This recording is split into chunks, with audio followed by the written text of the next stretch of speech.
right, Ross, welcome to the Founding AE podcast. I'm super excited to have you on today. Thanks so much for inviting me, Justin. Looking forward to it.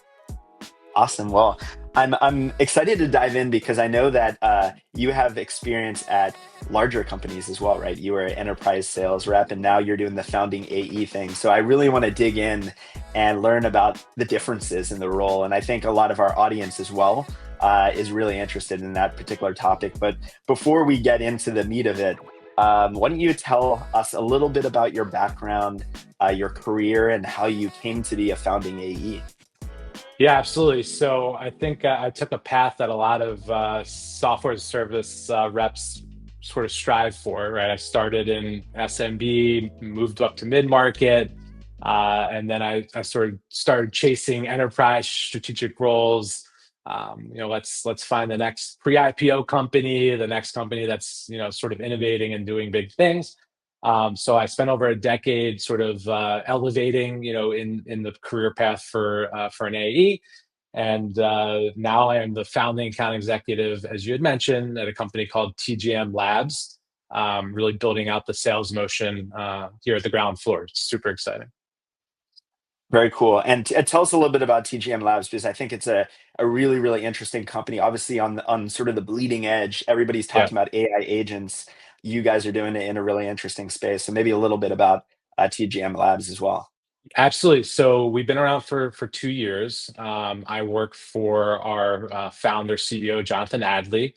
It's a really interesting, unique company. Jonathan started the business because he actually was a pharmacist first, and then he became an engineer. Went back to school for business, but he ran a pharmacy, and he could see that there were some broken pieces. Right. So what we do is we deploy our AI automation bots.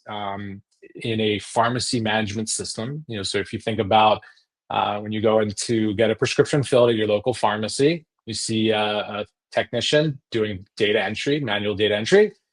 We put a bot on a machine and think of it as a digital tech, and it is the equivalent of 4 to 5 humans, right? The bot runs 24 hours a day, 365 days a year, and it's a bit more efficient and quicker in how it actually can reason and click and do the job of a person. So that's the ROI, right? Put one of these things in place, it's 4 to 5 people, right? It's the equivalent.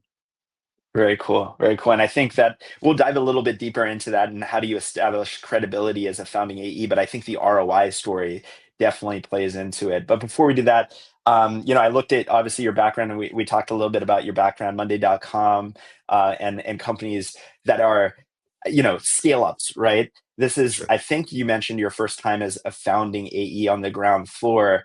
What would you say was like the biggest surprise or shock for you going from a company that obviously not a massive enterprise, but a scale up, right? Fast growing, Yeah. probably has a lot more resources to getting into a company where, like you said, you're working with the founder on the ground floor, not just building the sales and the pipeline, but building the business. Yeah, I will say this. This is the most enthusiastic I've been in my career, for sure. No question. I thought I had some really good jobs, and I did.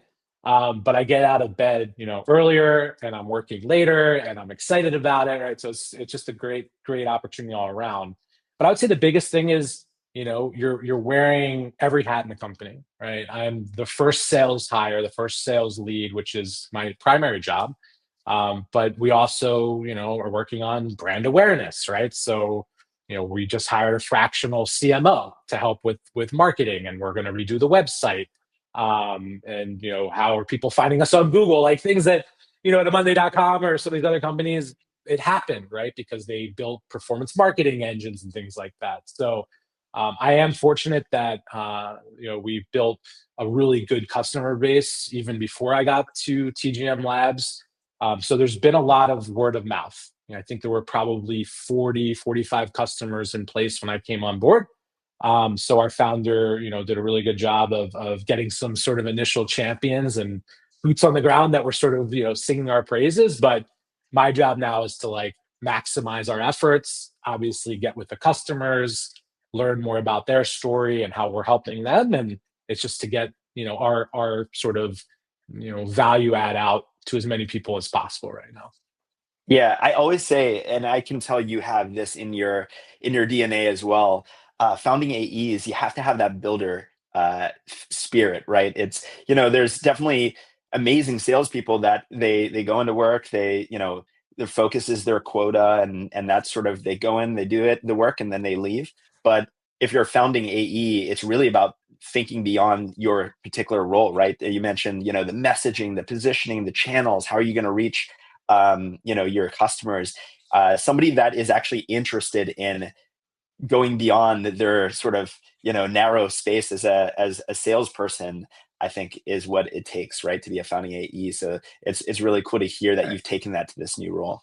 And I think the one thing that I was always told in sales, and honestly, I called BS on it for a lot of it, is, you're the CEO of your territory. Like, yeah, Mm, like I think that's important. And I think in some roles, I felt more sort of aligned with that. Like, own it, it's yours. Like in this role, I feel it. In this role, I feel very, very much tied to the company's success, right? Because I am bringing in a lot of the initial dollars and initial revenue, and again, helping build hopefully an army of champions and supporters. So I think this is probably the first time where I can be like, I get it. I understand, like, you are the CEO of your patch or whatever. It's like, well, in this role, I'm living it and I'm feeling that. So yeah. Tell me about what ramp up looks like, because I know one of the biggest challenges as a founding AE, especially at a really early stage company, is you don't really have the onboarding, ramp up, training, process yeah, that you would have at a, let's say, a Monday.com. But at the same time, you have the clock ticking in terms yeah. of delivering impact, right? There's only a certain amount of runway, and it's probably one of the biggest investments that the company's made so far is bringing in a salesperson. So how did you Yeah, approach ramp up in this new role? it's a really good question. So I will also share that, I met our founder on LinkedIn less than 2 months ago. I've been with the company for 6 weeks. We had one amazing conversation, and then within 48 hours, I signed an offer. So Amazing. the process was incredible. It was fast, and I actually had to pinch myself and be like, "Was this all real? Like, is this legit?" But yes, it's a huge investment for the company to hire someone like myself, for sure, because we have a limited number of FTEs at this point. We have contractors and we have some engineering resources and things like that, but a small group of FTEs. So the long story short is, the initial plan was, I'm going to shadow Jonathan, like our CEO, for 2 weeks or 3 weeks, and I'm just going to listen and be a sponge. And then he'll be there to support me and sort of wear like a sales engineering hat. But things went so well so quickly that within a week and a half or a little bit less, he said, I think you're going to have fun taking sales calls. Like, go take sales calls. I'm here if you need me. Let me know. And I tell you that because, first of all, it's great to just like jump into the deep end. And that's what I did. My first month, I did almost 500% of quota. Wow. And I'm already trending above 200% of the quarterly quota with less than 3 weeks left, right? So I had like sort of a 2 month initial quarter. But the point is, the expectations, like, they're gone. I blown it out. Things are going great. Company's seeing a ton of success, and I'm running it. Jonathan is now the CEO again. I ask him questions when I need him. I bring him in on strategic conversations, but I'm running it. From deal qualification to closure, right? All pretty much right away. So it's super exciting to be sort of owning the process end to end at this point. That's amazing, and I could definitely hear and feel like there's pull in this market, right? Which is Yes. obviously a great thing to get up to speed and start making an impact. It can also be challenging as well, right? Like, as the only sales resource, balancing your day between all the Yeah. different activities you need to do. Curious, how have you approached that? So, there's the prospecting side and making sure that your funnel's constantly being filled. There's the demo side and showing the product and the solution to prospects, and then there's the closing and sort of maybe even ramp. I don't even know, like, are you guys doing post sale account management and so on? But how do you keep everything in balance as Yeah. just a solo salesperson? I'm learning there definitely are not enough hours of the day to do everything Mhm. you want when you want. I will say I usually spend like the first, I'd say between like 7, 8 a.m. Eastern, is just following up on tasks, email follow-ups, quotes, statement of work follow-ups, whatever it might be. And then I utilize probably like 8 to 5 for customer conversations. So I'm probably taking anywhere between 4 and 5 sales calls a day, new sales calls Wow. at this point. Okay. So it's a ton. And then we're sprinkling in follow-up conversations as well. The prospecting part's interesting. I'm totally dumping out all my LinkedIn credits. Every week I think you get a certain amount of connection requests. Like I'm going through all those, and then I'm using all my email credits. So I'm doing that mostly after hours, right? Because I'm finding that with sort of how busy things have become between like a normal 9 to 5, prospecting is happening after hours, which is okay. We are getting enough interest that's coming inbound to the website. I think when I started, we were seeing like maybe 1 to 2 inbound leads a month. Now I want to say that's at least 10 to 20x. I don't have the data, Wow. but there's some days we're getting 4, 5, 6, 7 inbounds, and you know they heard from a friend, or they read about us on a Reddit, a subreddit, or there was a Facebook group where somebody was talking about us. So we're starting to get a lot of momentum is building, right? And like you said, this is a market that's been ripe for change, I think, for quite a while. And the fact that we're not doing any deep integrations, it's not a typical software as a service sale. We're literally downloading one of our automations on their desktop, and then it just runs locally. So we're zero data retention.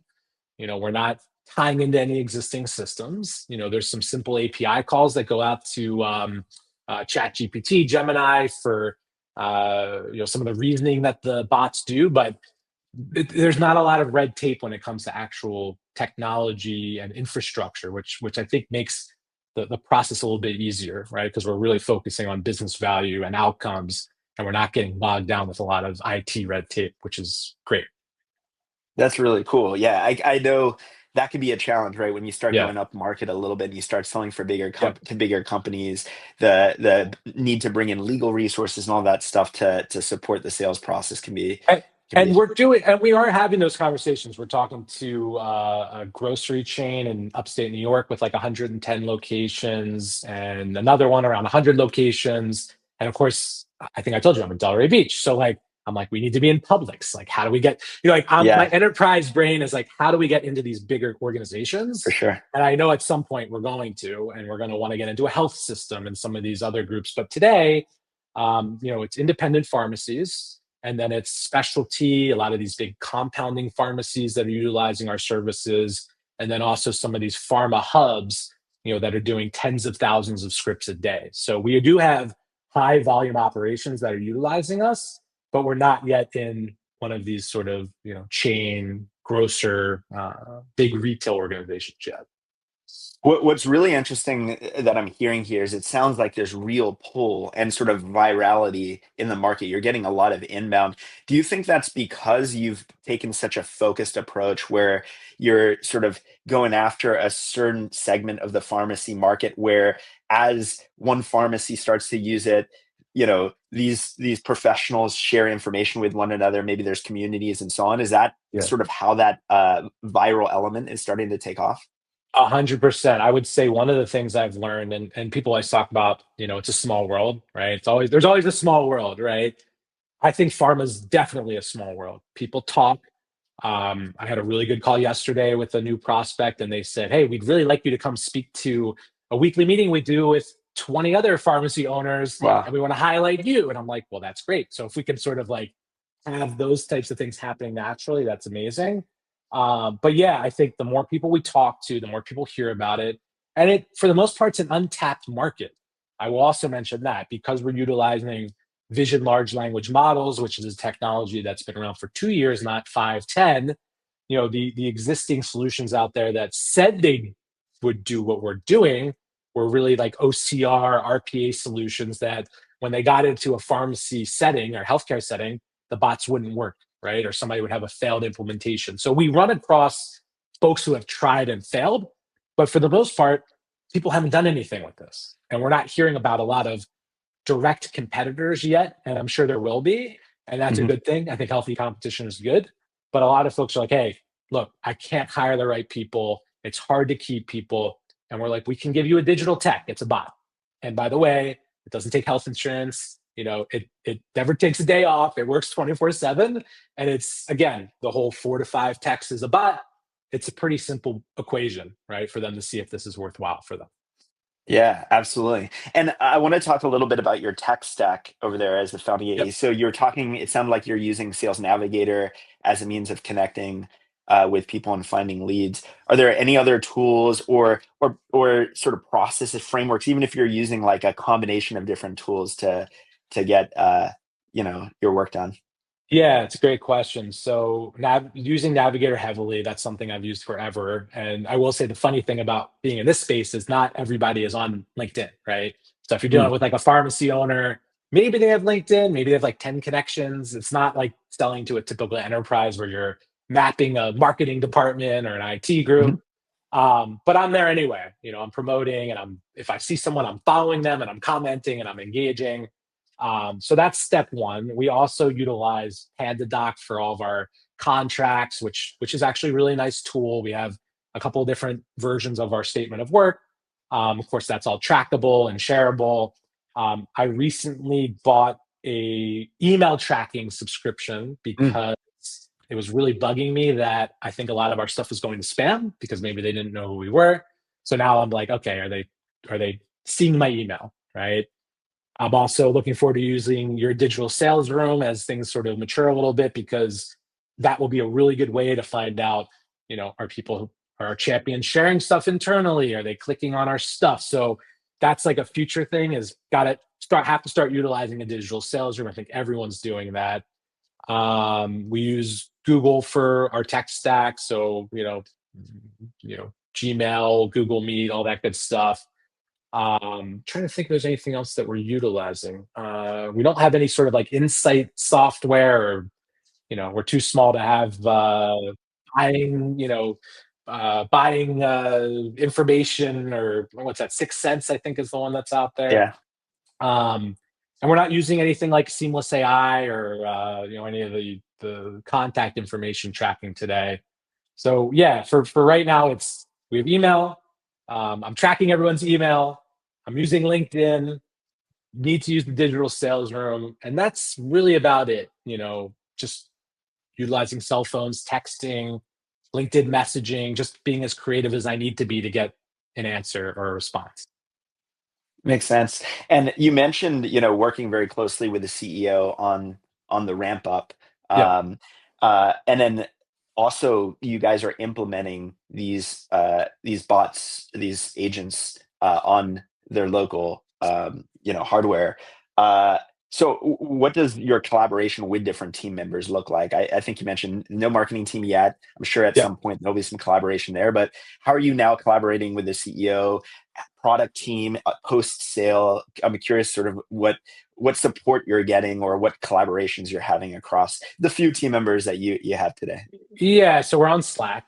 Yeah. So I'm jumping into all the different team channels. We have Slack channels with customers. We have internal Slack channels to talk about customers and things that are happening.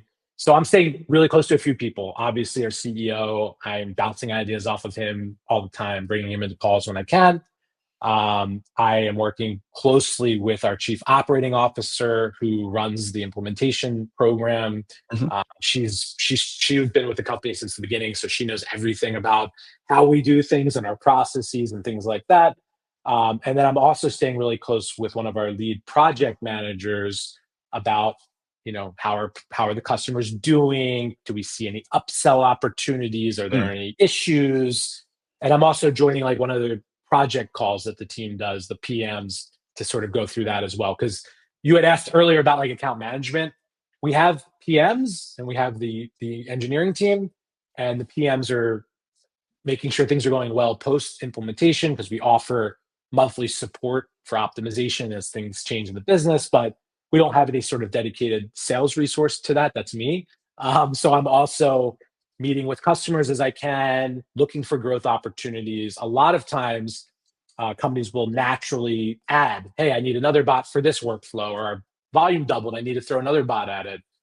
But I'm trying to also take sort of a initial sort of look at where can we help them grow before it's happening reactively, right? So I can't spread myself too thin, right? I'm trying to figure out like new business is the focus, but getting to know the customer base, understanding, our references and how they're working with our solution. So trying to stay as close to the customers as I can as the customer base continues to grow. Yeah, it sounds like in my experience, the classic sort of evolution of the early stage go-to-market play, where right now it's really focused on getting that new business, getting traction, but you're already planting the seeds, right? Of it sounds like you have a very clear understanding of what the ROI path is, so you can start Yeah. getting those stories together.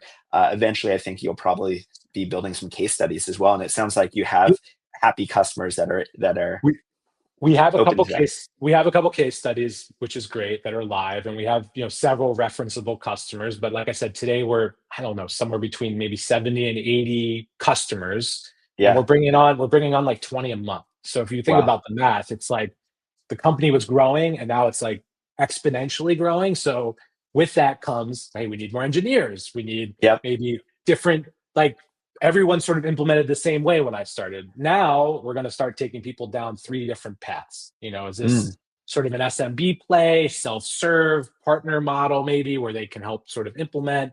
And then we'll have sort of our sweet spot that, we want to implement the way that we've been implementing everybody. And then for those enterprise sort of focused targets, maybe they get sort of a special experience. Like we have this thing where we do a forward deployed engineer model, where we basically embed an engineer in their environment, Mhm. where we can build multiple bots and multiple clones, and it comes sort of at a fixed fee based on the engineering time and their sort of experience with the whole thing. So we're going to have sort of a multi-product strategy as we continue to grow, because you can't just give everyone the same experience and expect the team's going to be able to support everyone the same, and B, that the company will scale or continue to scale the way it's been growing, giving everyone the same exact experience. Yeah, makes sense. And I know your product is obviously very AI forward, right? How about in your own work as a salesperson? Have you been using AI for anything in your own workflow? Absolutely. I think everyone does. And I say Yeah. this all the time. Like my wife uses it for everything. Like we had to do this landscaping project outside. So she said, here's what I want to spend and here's what I want it to Yep. look like. And then boom, here's a beautiful rendering that we could share with the landscaper. I use it all the time. Honestly, I'll say this, rewriting statements of work, adding, Hmm. the first thing I did when I got here, Justin, was I said, we need an annual contract. We had Hmm. basically month to month, you know, leave whenever you want. We stand behind the product. We're willing to de-risk it. Well, that's hard to run a business like that when you're hoping to scale. So now everyone signs up for a year. I said, let me put this in Chat GPT. We need to add sort of an annual term. I'm not a lawyer, but let me sort of figure out what it should look like. Or if I'm getting on a call with a new prospect, tell me about their business or their growth, or, who's, on their executive team. So yeah, I use it all the time. That is something I think is impossible to live without. And it's also helpful to sort of explain to folks how the technology works that we're selling. We like to say, if you know what the bot can do, for example, the bot can read faxes on a screen. It can reason, it can read handwriting, it can do all that stuff. You know, Put your fifth graders' homework into Chat GPT and tell it to answer the math equation, right? It can do that type of thing, right? So it's a big part of my day to day, and obviously, since we're selling AI, it's a part of everything we're doing as a company. Makes total sense. Yeah, funny enough, I was using it, man, recently for organizing a trip and figuring out even on the trip the time, the timing of going to the airport and all these, where's the Yep. nearest gas station near the rental car place and all these things. But Figures as you out said, everything. Yeah. on everything, and I think it's now bled. It actually started with me in my work life and then bled into my personal life. But like you said, as an early stage company, I haven't even thought about it in some of the ways that you have used it. Adapting contracts and all these different things. It's amazing how far you can go now without these resources that used to be necessarily, and it used to be a huge expense at the early stages. Now you can sort of Yeah. stretch yourself, a lot further. Um, one other question. So it seems like you have a really clear sort of path in terms of, this is how I'm going to build out the early stage sales process, and how you're going about things. It's pretty impressive, I have to say. Obviously, I know you're an experienced salesperson, but as a Sure. first time founding AE, is there anybody that you've followed online or that like has been an inspiration for you where you're like, this is obviously experienced salesperson, but this is my first time ground Sure. floor. Have you found anybody that's kind of showed you the path Uh, or? Not really. No. So, in preparation for this meeting, I looked through all your questions, right? And I was like, that's something I haven't done yet, frankly. But, when you do a quick LinkedIn search, you see, hundreds of folks like me or thousands. So I think it's something I'd like to lean into a little bit more. Yeah. What's working, what's not, is there community? You probably know lots of folks that I could connect with.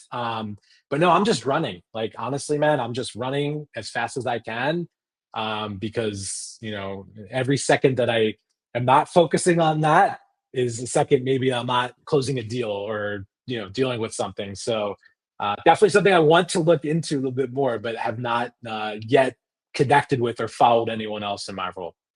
Well, there are some people that I'm happy to share with you, but also that's kind of the purpose of this Certainly. podcast is I think, and you're contributing to that. Is I think it's something that a lot of founding AEs are looking for some camaraderie in a way. Obviously, like tips and advice and all that stuff, but also somebody that can share they can hear their experience and be like, what, like somebody else is going through it too. They're figuring Sure. it out and putting the pieces together. So with that said, I really appreciate you coming on today, sharing your experience. There's so much exciting stuff that you're working on. So thanks for taking the time today to share it all with us. If somebody is listening to this and they are really excited about what you're working on, they want to learn from you and to connect with you as a fellow founding AE, or they're interested in learning more about TGM Labs, Sure. where's the best place to connect with you? Yeah, best place would be on LinkedIn. I know that we're going to be hiring. Hopefully, it was supposed to be January 1. I think that could get pushed up just because of the growth that we're experiencing. So right now, it's like we're hiring a lot of engineers to support the new customer builds, but we're definitely going to be hiring. So would love to connect and chat with folks who are interested in learning more about what we're up to, and have questions. Happy to connect. Awesome. Well, thanks, Ross, for coming on today, and have a great day over there. You as well. Thanks so much, Justin. Take care.